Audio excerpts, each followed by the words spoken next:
more than you think with the with today's music. Yeah. See, let me check everything. If it's all right. Thank you. Okay. Good. So I would say that although the title, the melodic principle of the Franco-Flemish School of the 15th century is a little bit, it sounds not very contemporary. Actually it is. Yeah. Yes. We're going to take some examples of Josquin de Pré. Yes. Let me share the screen first. So I'm sure everyone is on the same page. Literally and figuratively. There you go. So the Flemish School was the most important schools of the Renaissance period. Yes, remember that we have arrived finally after a long period in the Middle Ages. We have arrived to the Renaissance, and this school was one of the most important schools of music, like Notre Dame was in medieval times. Yes, and this gave not a lot of composers, but certain composers survived, or their music survived today. It started with Guillaume Dufay and Johannes Ockeghem. We are not, I mean, for reasons that we cannot extend that much. Yeah, we're not going to study them. Yeah, but this Franco-Flemish school started with these two composers. We have seen examples of them in previous lessons. Okay, so without noticing, you have listened to them. Yeah, so you're free to listen to their music.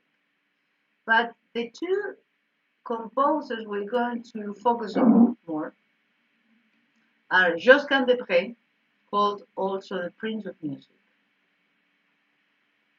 uh, and Orlando di Lasso, or Orlando's Lassus. Yes. Josquin de Pré because he was the link between secular music and religious music. Yeah. During the Renaissance, the secular music started to be more important. Yeah. So in that sense, he tried to it was like the bridge between the two. Yeah. He did it. He composed much like a lively music. Yeah, not so uh, heavy in the rhythm. Yes, it was more it was closer to the singing voice of the secular music. Yeah, more alive, let's say, in a way. And Orlando Sassos because for pedagogical reasons actually.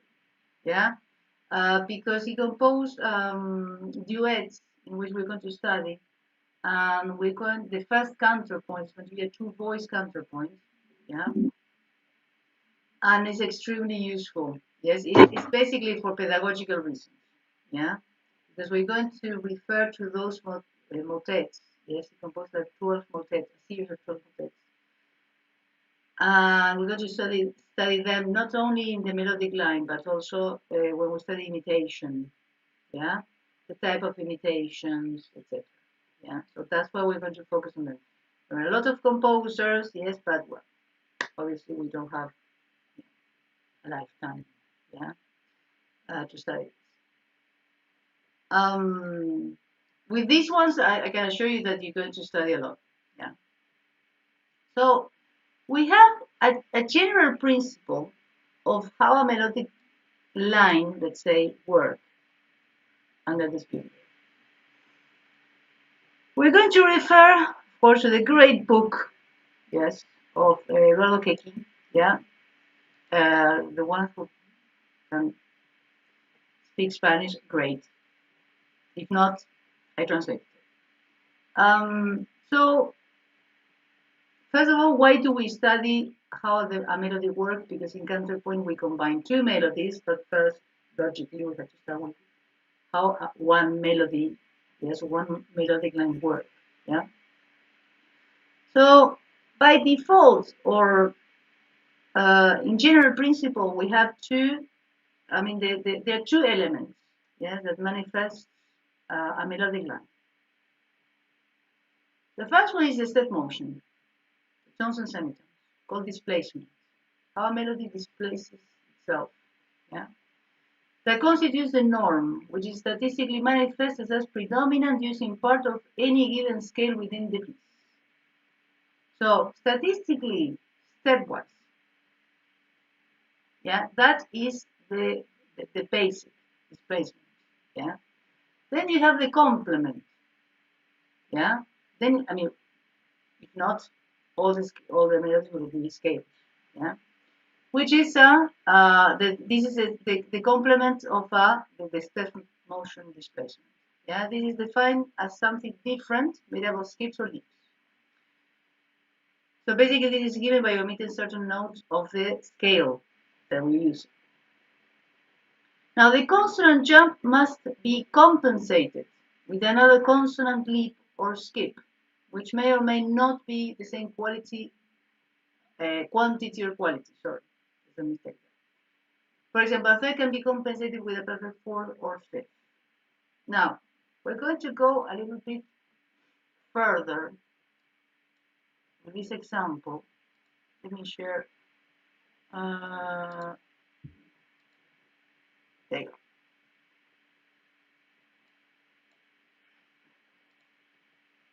This. Okay. Now, because skips and how we compensate skips or leaps is extremely important. Look at this example. We have this is just can, yeah.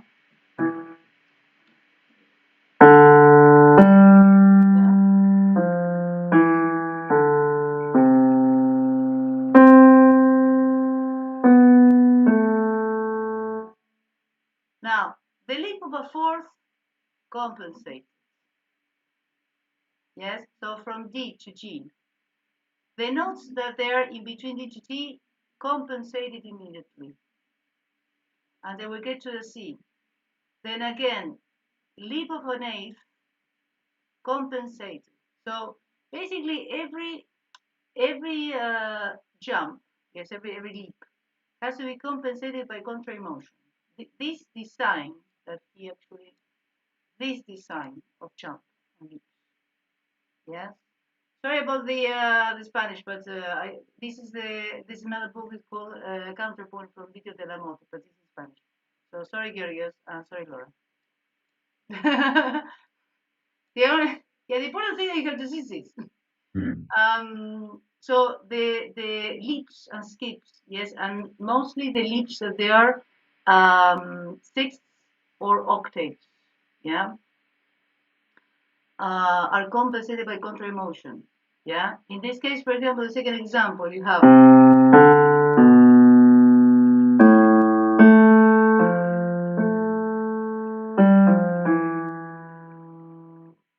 Yeah, you have you come to the octave as by step, then you compensate by third, insist on the same notes, and then compensate all the intervals that you heard. So basically, the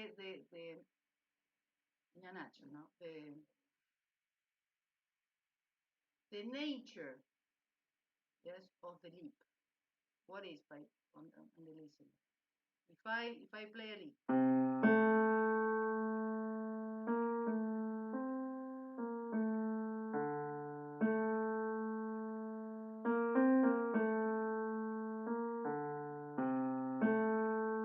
Now, if I'm always leaping and skipping, I'm omitting certain notes, right? Now, at some point, the brain wants to what? Wants to listen to those notes because you have omitted them. You're a bit quiet now, eh? So I can hear all of the words you're saying. Sorry, thank you for letting me know. I don't know, the connection is not. I think it's not great. It's the microphone of the computer that makes me go quiet. But I cannot use the other microphone because it's worse for the connection. So I I was think saying that when. yes. Yeah, no, I It's will repeat. Don't worry, don't worry. So I was saying that when you omit something, in this case, no, yes, and you continue to omitting, what happens in the brain? What the listener? What's the effect in the listener's mind? Let's say needs to hear what's missing. exactly. So that's why the compensation of the leap. Mhm. Yeah, and how and when do you compensate the leap? Yeah, is well the compositional mastery. Let's say, for example, in this case, you have a fifth, now a sixth. Now let me tell you about something about the minor six. It was the most dramatic interval back in the day. Still today, the minor six is very dramatic. Yes, as an interval. So you have the six immediately after the compensation. Yes, the notes that you basically that you omitted. Yes, this C. Yeah. Then the passage goes, no, but immediately after you have certain amount of compensation. Yeah, or the interval of six.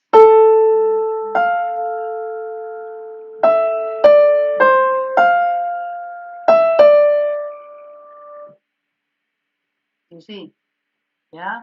Now there's a relation. Let me see if anyone realizes this stylistically. Yes, I mean style-wise. There's a relation between the rhythm and the large leaps. The compensation rhythm is shorter. Sorry, Anna, I couldn't hear. The rhythm of the compensation notes, of the stepwise notes, is kind of shorter, and the Exactly. okay. Absolutely. So larger leaps, yes, have longer values. And compensation notes by step, because also the notes are compensated, the skip or leap are stepwise, have a tendency to have shorter values. So it's not just there's a relation between the pitch, yes, and the rhythm in the melody. And again, try to see if today, even today, this is a rule that we still use.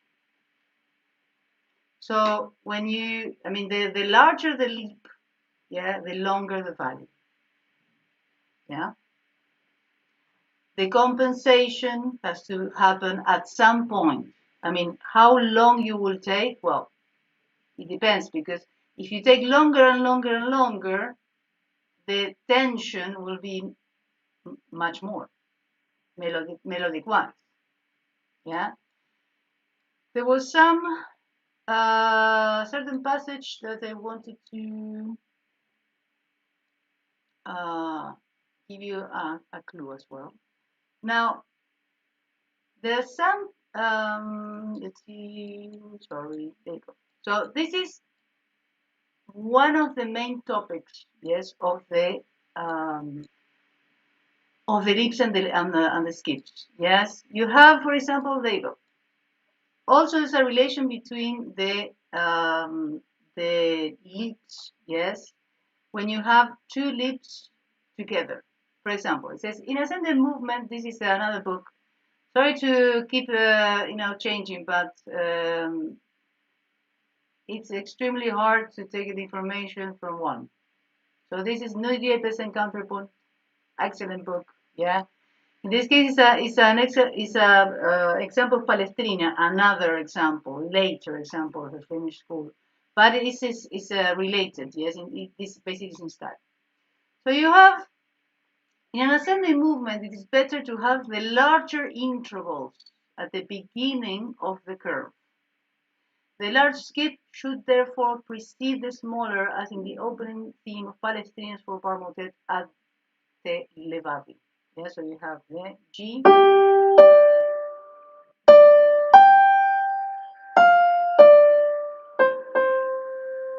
So you have everything. You have two larger skips. One, the first one is the largest, so the lowest is always the largest. Yes, if you have two skips or two leaps in this case, the lowest is the larger, yeah, always. And smaller is the next one, yeah. And compensation. The compensation rhythmically with shorter values. Yeah. Now we have another one, yes, in his motet that starts on it. Okay.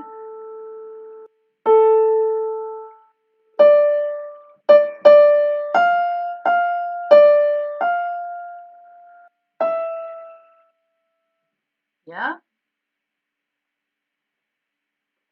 Now, if you have to relate this law, this, I don't know, let's say law, yeah, this characteristic of the leaves, with Schoenberg and his theory of harmony. Why do you think that always the beginning of the curve, yes, the lower lip is always the largest, yeah, and then the in the higher notes you have the smaller. The harmonics work that way. The harmony. The harmonics work that way. There you go, the harmonics. The overtone series work exactly like that. So they were intuitively following the harmonic series, the overtones. Yeah, by default, yeah, the overtones, the series of overtones, the lowest, yeah, the lowest part is the largest intervals, then the highest part is the smaller intervals. Yeah. There is, you see, for example, in descending motion, the smaller intervals generally precede the larger, as in the following measure Palestrina, Fartorium Dextera Domini. Yeah. Well, also you have, yeah, in this case, you have the cadence. Yes, remember that the cadence, the word cadence comes from To follow. Cadere. cadere. There you go, fantastic. How we fall. In this case is, well, pretty much obvious. Yeah, how do we fall at the end of the sentence? Yes, so you have F, C. Yeah, remember this is a tenor. Yeah. Yeah. F, C. Good, fantastic. So these are in a nutshell. Yes, we have more. Yes, and I'm going to tell you more. But the leaps, yes, the the treatment of the leaps and the skips is something that we can see even today, largely. Yes. We have another characteristic that we're going to see now in the duets, but this is extremely important. Now there's another that we're going to see now. There's another topic which is the treatment of the tritone, the famous or infamous tritone. Yes. Now, anybody knows how this interval was known? Devil's interval. Sorry? Devil's interval. Yes, the diabolos in musica. So you will be excommunicated if you would use it. So careful, because we go into composing style. We don't want that. Bad.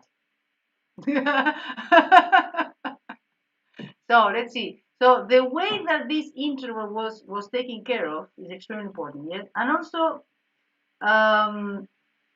even today, yes, it's for today's music, it is useful because what this interval represents. I mean, what's the nature of this interval? Yes. Today? Yes, it needs to be resolved. This is dissonance. Yes. This is not dissonance. The nature of the interval is not dissonance. The nature of the interval. Anna? The need to to have a cadence to resolve. Yeah, it needs to resolve, but that's why the dissonant interval doesn't need to be resolved. No. The dissonant.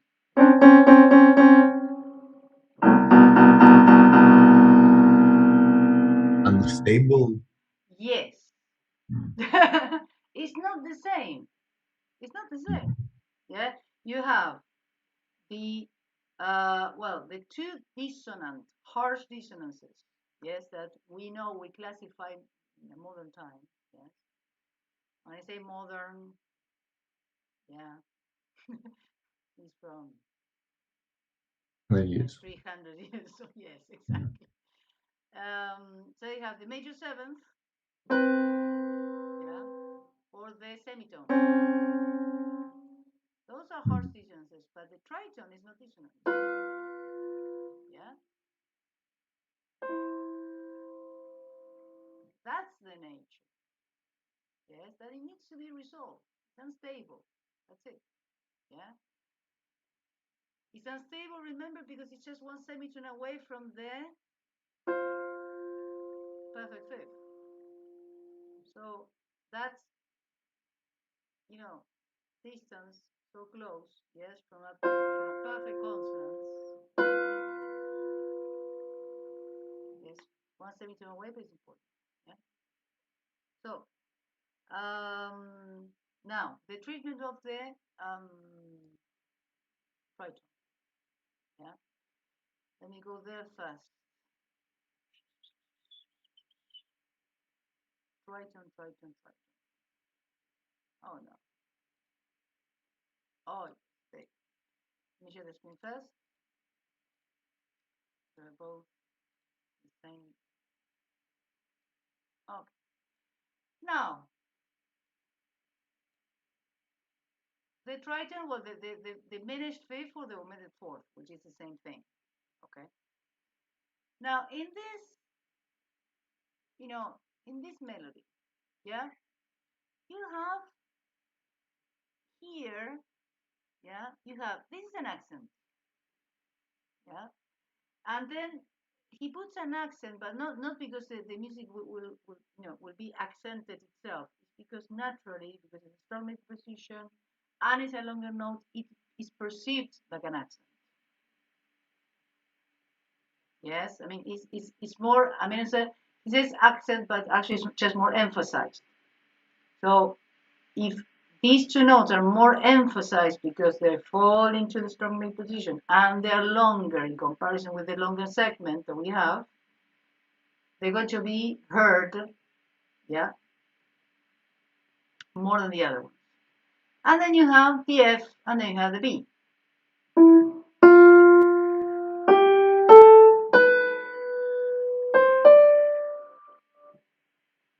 That's it. This would have been absolutely forbidden. Yeah. So even if the melodic line is by steps, okay.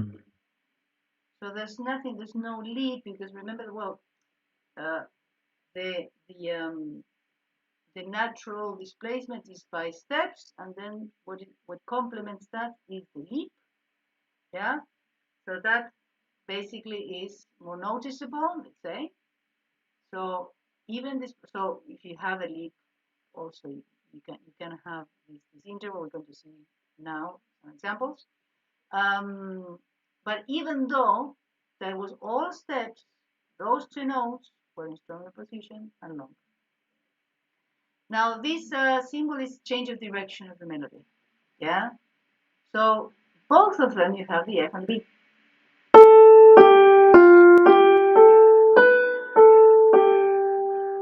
There you go. Do you notice that you can perceive the interval? Right on. Yeah. Last one, you have the B. What is going on with this example? Let me see. One changes the direction. Yeah. And accented. Yes.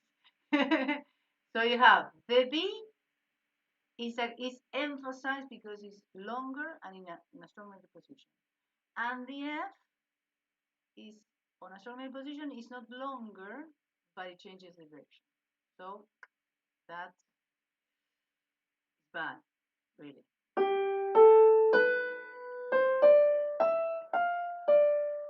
Yeah.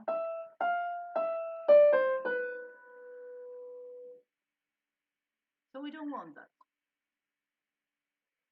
Yes, Georgios. If they are short, but they're in the first beat, won't that also make them no? If they are shorter in the first beat, well, we're going to see that, but usually the shorter notes, and this is something that we're going to see later, shorter notes are never in the first beat. I mean, not never, sorry. The shortest, yes, shortest.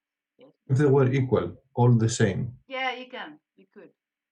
You could? You could, yes, in imitation, yes, in imitation, if you have one voice and the other one, yes, is imitating.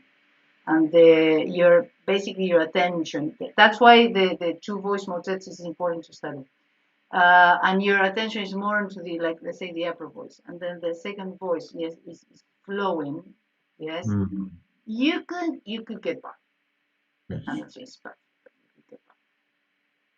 So it says now the changes of direction in the melody, yes, hides, let's say, this effect. So you have this F, you have this B. Yes, you have this F, you have this B. Now, how are you going to compensate? F, change of direction on the E to a 6, which is consonant, and then a B. So you have or the F, perfect consonants. Yeah.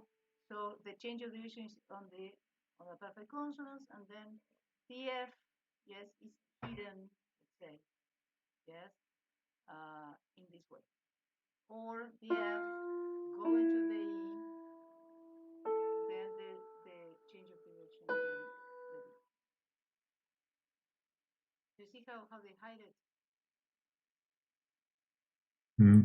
Again? I mean, do you see, do you realize how this interval was, let's say, hidden? Again, very quiet, sorry. Sorry. No, it's I don't know if it's the connection of the microphone of the computer. Maybe it's the piano, but your microphone is telling, the piano is telling to go softer. Oh, yes, yeah, I think, yeah. I don't know what the word is. No, it's yes. I think the Zoom is when you have two sounds, it's kind of it chooses. Yes. Thank you. Yes. Because I don't know, of course, how you can, Maybe if you keep talking, probably it will go back like before. Anyway, what do you say again? So basically, can you see how this interval was hidden, let's say? Now, which interval I have to ask? The triton. This one. Yes. Yes. We're talking about the triton, Yes. So maybe you talk about the sixth, I don't know. No. The triton is the one that it had to be hidden. Yes, I mean, that interval at some point it's inevitable to have it. Yeah, in music, at some point, if you're using a scale, yeah, it does exist. But yes, this is kind of a device, yes, that they use. And then the same happened with the diminished fifth. Yes, you see that you have C, B, yeah, so the diminished fifth is over the fourth diminished fifth, the same thing. Hidden in a step progression, then the leap. up. So yeah, and also no metric position, no strong metric position, no longer notes. Yeah. This is quite clever, really clever, because this is strong metric position. But then when you have the GGF, yes, first of all, this has a very strong, yes, I mean, it drives your attention towards the octave of the G, and then the F gets dissolved, let's say, after, yeah. So those are the examples, yes, of melodies, yes, that they hide, yes, changes of direction as well. You have, let me see, blah, blah, blah.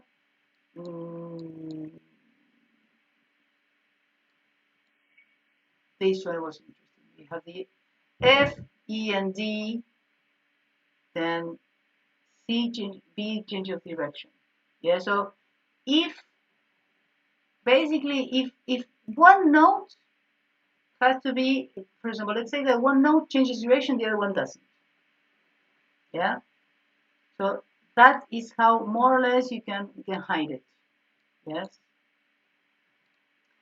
Now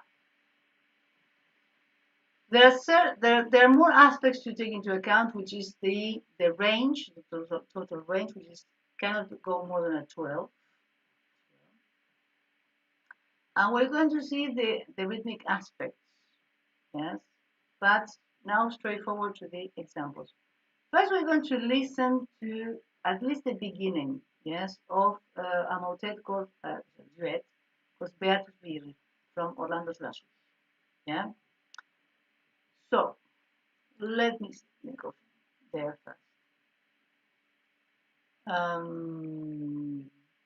Okay. The edition the first edition actually, for the original edition, has tenor, clef, and an alto clef, but this is a version with Sibelius. I changed it, yes, slightly for purposes to be a little bit easier to read. Yeah. So Beatus Vir is one of the 12 duets of Orlando's Lassus. This is number 1. Yeah. Now I'm not going to get into the text today. Okay. We're going to see that later. Yes. Okay. So we're going to at least listen to the first one. Try to see not the vertical aspect, because we're not focusing on that today, but the horizontal one. Okay, try to see how the melody, yes, naturally unfolds, and then how, when I say melodies, it's melodies, the phrases. For example, this ends up there. This is the phrase. Yes, this is the start of another one. Yes, remember that the motet is imitative in nature. Yeah. Okay. Let's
Sorry about that.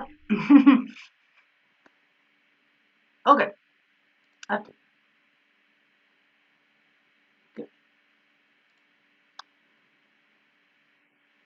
Whoopsie.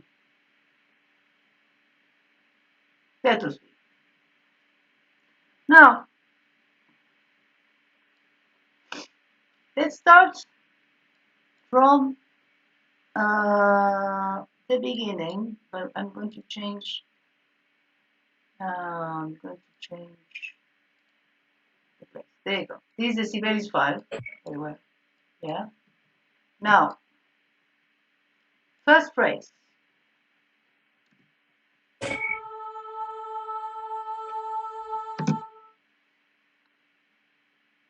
Let's quick the pace of this.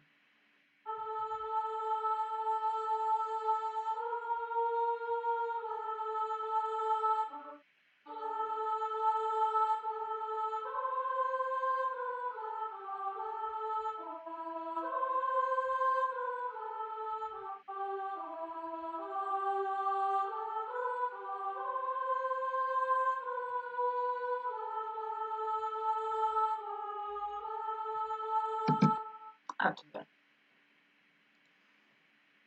Now, what can you see? You have a phrase, a melodic line. Yeah. Mhm.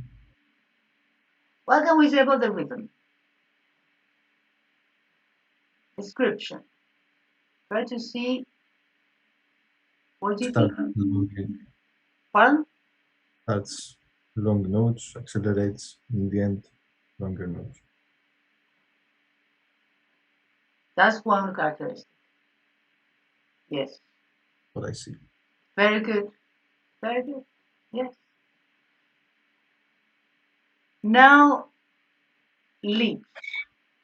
Yes. Now, when you say longer notes and shorter notes, yes. I mean, you start longer. I mean, the brevis, semi brevis. Yes. Then you add 1 minute and then the semi breve. Minute dotted, but then compensation to the crochet Mm. to the same note. Now, melodically, well, first of all, in which mode do you think we are? The first phrase at least. Not taking into account this, because now we're going to see that this is true modulation, okay? From here, from this mode, it goes to Aeolian. Like Dorian It's Dorian, yeah. What makes you say that? starts on the re. Yeah. Leading it up, the si bemol appears on the Dorian, Yeah, not on the Aeolian. good. So And then, yeah, LD note. The yeah. And then also you're going one to see one that, five. pardon, sorry? So, one on the tenor, five on the soprano. Or what are Exactly. the voices? There you go. Alto. Alto and soprano, yeah. Yeah. One, the finalis, let's say, yes, starts in the well tonic, and then the imitation at the soprano. Yes. Yes. And well, as you can see, they are imitating each other, yeah, at least at the beginning, yeah. Good. So the compensation, then you have how many in one phrase, how many intervals of a six, minor six, which by the way, the major six, the intervals were second, third, fourth, fifth, minor sixths, and octaves. No sevenths whatsoever, no major sixths whatsoever, no intervals more than an octave, and no dissonant intervals, such an augmented or diminished. No major sixth, you say. No major sixth. The major sixth was not used. Wow. Yes. So two. One in each voice. Minor sixths. How many, sorry? In one, question. no, let's say the upper voice. The upper voice. One. Exactly. Because Do. the minor six was used was you see that it was so remember that the only thing that they had was this. That's it. So they very the craft was very refined. Okay. But where is the fa? Where's the what? There's no fa on the upper voice. No, well, but each voice will reinforce a note. I suppose. Okay. Mm. So that's the whole purpose. That why? Because you have between the mode and the hypo mode. Remember that each mode reinforces one note. Yes, when you have the Protus or the Dorian, right? Dorian, hypodorian. The Dorian authentic Dorian, yes, reinforces that they have the finalis in both, right? And then you have the recitative or vegetative dominant note, which is the A, and then the hypomode have the F. So, being the final is the D, one is the A, and the other one is the F, makes the whole chord. So each one of the notes in each mode, so one voice would sing, let's say, yes, the authentic or the hypomode, let's say, yeah, or the plagal mode, yeah, and then that will make. We know now that it will make the chord. Yeah, the full chord. D, F, and A. D minor. Yeah, by stressing those notes. Yes, between the voices. That's why you see that it has the D, E, F, and then the A. Yes, and then also the C stressed. Yes, and we know that in the Dorian, yeah, the C stressed. Now, the reason why this starts here, well, it has to do with what we call the tonal materials of the book of the Digital Lamont, tonal materials and expressive notes, and they started to, by these expressive notes, yes, when I say expressive notes, it's one note that you put a semitone, so basically by creating a leading note, you would be expressive, you would enhance, let's say, yes, happens with A, B flat A. That's why in this case you see that the imitation doesn't go well. I mean, it's not a perfect imitation. D, C sharp D, so lower note, lower semitone. A, B flat A, high semitone. Both expressive notes by semitone. If I don't want to go to that detail because it's too much in style and we don't have much time. So this is mainly, yes, now one characteristic. Then we're going to see the second phrase, yes.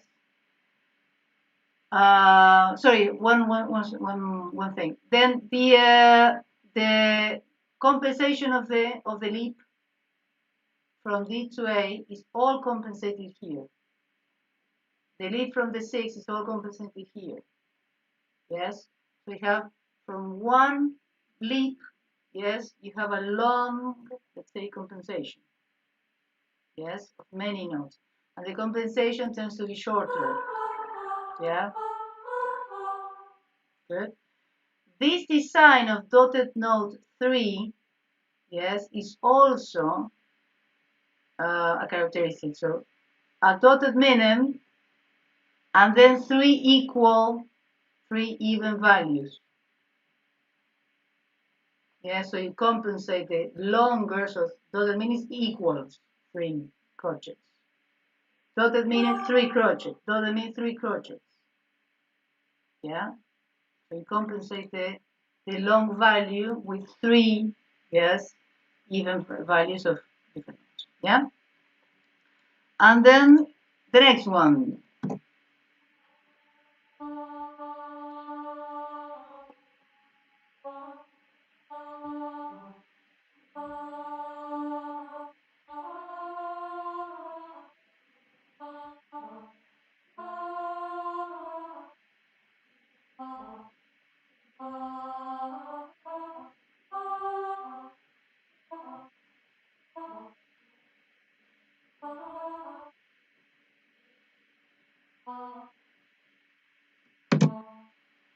Now this incorporates the shortest value that they had, of course. Yeah, the quaver. Now the quaver always was a neighboring note. Yes, always neighboring. Yes, principal notes and nearer a cadence. Okay, almost always. Yes, this is just kind of let you know. And then you have, what do you think that we can connect all these this tendency to shorter values? You have 1, 2, 3 bars.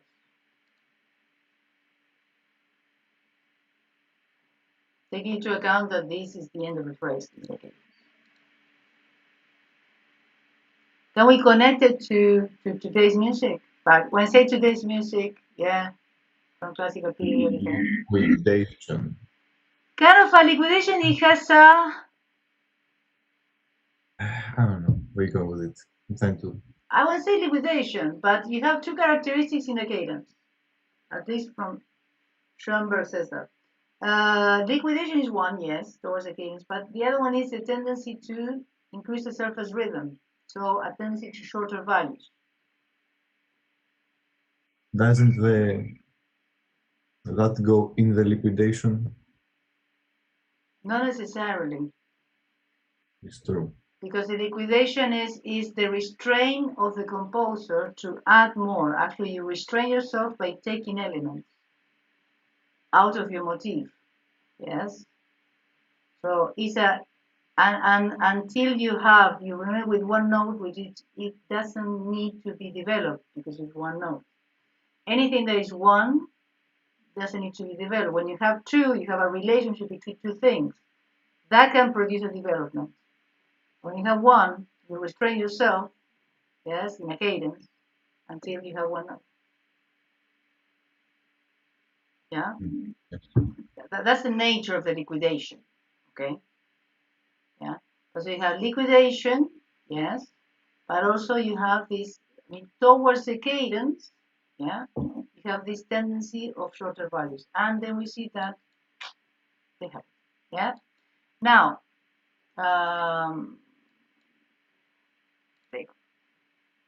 this topic is long. Yes. Now, by the way, Laura, don't panic. I'm not going to ask you to compose, not you, okay? But I'm going to ask you to, yes, to as an exercise of sorting out mistakes. Yes. Okay. I mean, I'm going to ask you to everyone to do that. Yes. But the only thing she won't compose.